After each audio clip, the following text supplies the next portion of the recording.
Clean the phone screen.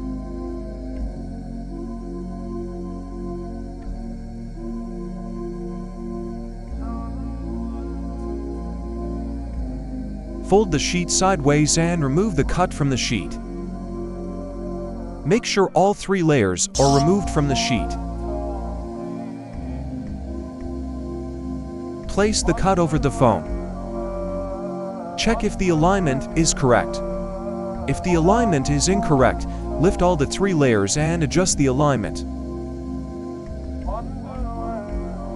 If the alignment is correct, holding on to the mark sticker, lift the hydrogel from the vertical side to the midpoint and gently push the bottom layer outward using the squeegee.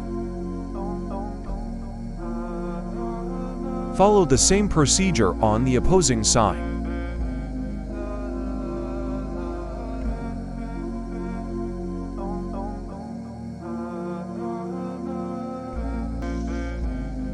Remove the top layer, leaving the hydrogel on the phone.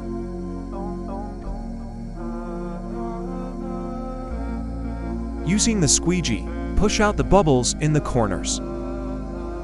The bubbles, lines and shades will disappear automatically within 24 hours.